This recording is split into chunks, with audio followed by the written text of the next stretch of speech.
There's a strange contradiction unfolding in the global economy right now, and most people haven't noticed it yet. On one hand, automation is accelerating faster than ever before.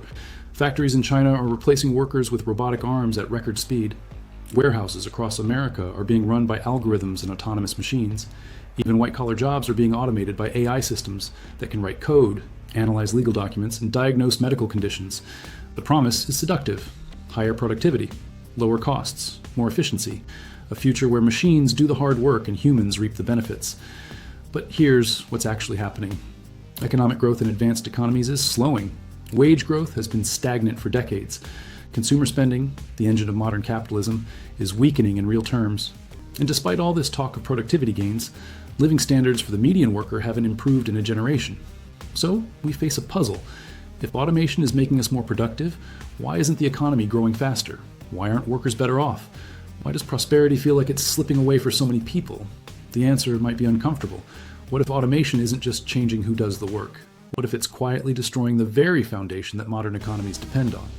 What if robots and AI aren't just taking jobs, but eroding economic demand itself? This isn't a story about technological unemployment.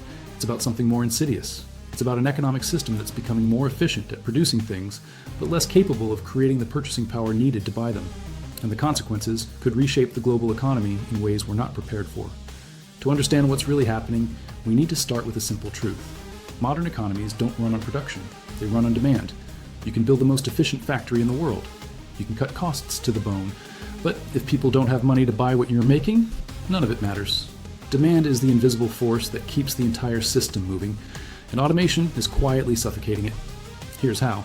When a company automates, the immediate effect is obvious. Labor costs drop, productivity rises, profits increase, shareholders celebrate.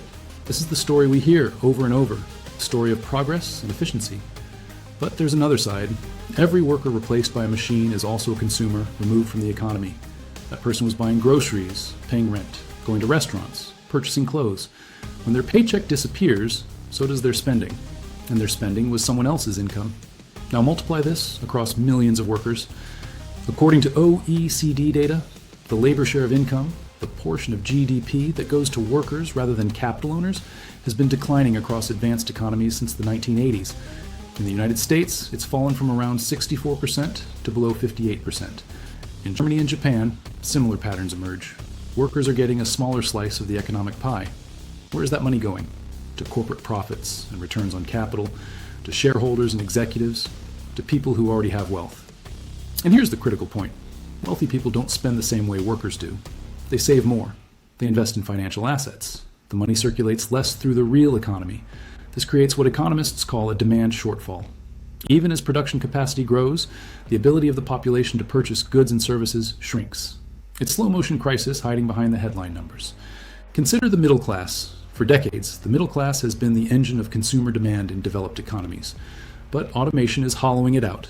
Jobs that once provided stable middle-class incomes, manufacturing, administrative work, routine technical roles, are the first to be automated. What's left is a polarized labor market. High-skill, high-wage jobs at the top. Low-skill, low-wage service jobs at the bottom. And a growing gap in between. Data from the International Labor Organization shows this pattern clearly. Job growth in advanced economies is concentrated at the extremes. Lots of baristas and software engineers. Not many factory workers or office administrators. The middle is disappearing. The problem is that service jobs at the bottom don't generate the same spending power. A gig economy worker earning irregular income can't sustain the level of consumption that a unionized factory worker with a steady paycheck once could. The foundation of demand weakens. But it gets worse, because companies know this is happening, and their response makes the problem accelerate. Corp executives face relentless pressure to cut costs and maximize short-term profits. Automation offers an immediate solution. Replace expensive workers with cheaper machines. Boost margins. Please, investors. The incentive structure is clear. But this creates a collective action problem. Each individual company acts rationally. But when all companies automate simultaneously, they collectively undermine the consumer base that buys their products. It's economic rational at the micro level and catastrophic at the macro level. Think about the automotive industry. Ford's famous insight was that he needed to pay his workers enough to buy the cars they built. That logic created a virtuous cycle. Good wages led to strong demand, which justified more production, which created more good jobs. Automation reverses this. Fewer workers mean fewer potential car buyers. But each automaker feels pressure to automate anyway because their competitors are doing it. We can see this playing out in real time. Despite rising productivity in manufacturing, real wages for production workers in the United States have barely grown since the 1970s. According to Federal Reserve data, productivity has increased by over 70% since 1979, while median hourly compensation has risen by less than 12%. The gains went elsewhere. So how have economies kept growing at all? How has demand been maintained? The answer is debt. When wages stagnate, households borrow to maintain their living standards. Consumer credit explodes, mortgages balloon, student loans multiply. According to Bank for International Settlements data, household debt as a percentage of GDP has surged across developed economies over the past 4 decades. In the United States, it went from around 50% in 1980 to over 80% by the mid-2000s. Similar patterns appear in Canada, Australia, and the United Kingdom. Debt became a patch for inadequate wage growth. It allowed consumption to continue even as labor income stagnated. But debt isn't sustainable. It has to be repaid, and it concentrates financial fragility in households least able to bear it. This is where automation's long-term danger becomes clear. In the short term, productivity gains look great. Companies become more efficient. Stock markets rally. GDP growth might even accelerate temporarily. But underneath, the structure weakens. Wage growth slows. Household debt rises. The foundation of demand erodes. Eventually, the system hits limits. Households can't borrow more. Banks tighten lending. Consumption stalls. And suddenly, all that productive capacity has no buyers. Companies that automated to cut costs find themselves with fewer customers. The efficiency gains turn into a trap. There's a historical parallel here. During the Industrial Revolution, mechanization displaced agricultural workers and artisans. Social upheaval followed. But eventually, new industries emerged. Factories created jobs. Urbanization generated new forms of demand. Workers transitioned, however painfully, into new roles. The system adapted. But the current wave of automation is different, it's faster, it's broader, and critically, it's not clear what new mass employment sectors will emerge. AI and robotics can replicate not just physical labor, but cognitive tasks too. The traditional escape valve of moving workers into new industries may not work this time. We saw a smaller version of this in the 1990s and 2000s with offshoring. Manufacturing jobs in the United States and Europe moved to China and other low-wage countries. The economic logic was simple: lower costs, higher profits. But the communities left behind experienced devastating demand shocks. Incomes collapsed, consumer spending fell, entire regions entered long-term decline. That was offshoring affecting specific industries and regions. Automation will affect entire economies simultaneously. Some economists argue that markets will adjust, that demand will rebalance, that new opportunities will emerge. But the evidence suggests this adjustment is neither automatic nor painless. Japan offers a cautionary tale. Decades of automation combined with an aging population have produced chronic weak demand, deflation, and stagnant growth despite high productivity. The economy is efficient, but it doesn't grow because there aren't enough consumers with rising incomes. The International Monetary Fund has documented this pattern. Countries with declining labor shares of income experience slower consumption growth and increasing reliance on debt-fueled demand. Markets, left to themselves, don't correct this. They reinforce it. We also need to consider what economists call the velocity of money, how quickly money circulates through the economy. When income concentrates among the wealthy, velocity falls. Rich households save more and spend proportionally less. The same dollar of GDP generates less economic activity. Automation accelerates this by shifting income from labor to capital, from spenders to savers. And then there's the expectation problem. Financial markets price in productivity gains but often ignore demand destruction. Stock valuations rise on automation announcements. Investors see cost savings and margin expansion, but they systematically underestimate the long-term impact on consumer purchasing power. It's a collective blind spot. Leading economists have started sounding alarms. Darren Acemoglu and Pasquale Restrepo have published research showing that automation's effects on employment are larger and more persistent than previously thought. David Otter's work on job polarization reveals how technology hollows out middle-class work. Bank for International Settlements. Economists have warned about the dangerous interaction between automation, inequality, and financial instability. But policy hasn't caught up. The assumption remains that productivity growth is always good, that efficiency always leads to prosperity, that markets will allocate the gains fairly. These assumptions are breaking down. So what happens next? Where does this road lead? If automation continues accelerating without mechanisms to maintain broad-based income and demand, we're looking at structural economic stagnation, not a temporary recession. A permanent shift to lower growth, weaker demand, and persistent underemployment. The mechanics are straightforward. As more workers are displaced or see their wages suppressed, aggregate demand weakens. Companies respond by cutting investment because growth prospects dim. Lower investment means less job creation. Fewer jobs mean even weaker demand. The cycle feeds on itself. This creates deflationary pressure. Too much supply chasing, too little demand pushes prices down. Sounds good, right? Cheaper stuff for everyone. Except deflation is economically devastating. It increases the real burden of debt. It discourages spending because prices will be lower tomorrow.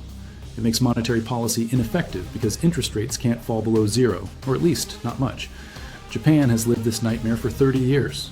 Governments try to compensate. Fiscal stimulus, infrastructure spending, expanded social programs, quantitative easing. These measures can work temporarily. They inject demand into the economy from the outside. But they're expensive. They increase public debt.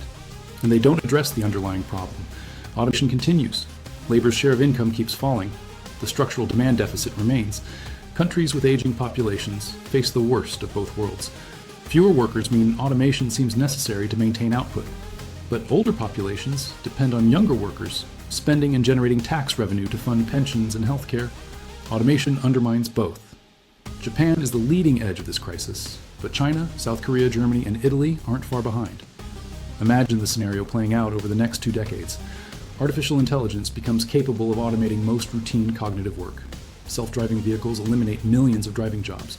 Advanced robotics spread through services, hospitality, food preparation, retail. Manufacturing becomes almost entirely automated. Employment doesn't disappear entirely. There are still jobs, but they're concentrated in a narrow band of highly skilled roles and a larger base of low-paid service work that's hard to automate. The middle collapses. Wages for most workers stagnate or fall. Household debt reaches unsustainable levels and then contracts sharply. Consumer spending craters. Suddenly, companies discover they have no customers. All those efficient factories and algorithms have nothing to do because people can't afford to buy anything. Profits collapse, investment stops. The economy enters a downward spiral. This isn't science fiction. This is the logical endpoint of current trends, if nothing changes. The paradox is stark. We've built an economic system that requires mass consumption to function, but we're systematically destroying the income base that makes mass consumption possible. We're automating away the paychecks that fuel demand. Some propose solutions: universal basic income to maintain purchasing power, massive public investment in education and retraining, shorter work weeks to spread employment, higher minimum wages, stronger unions. These might help, but they require political will and coordination that's been absent. Others argue for a complete reimagining of the economy, moving beyond GDP growth as the primary goal, emphasizing sustainability and well-being over raw output.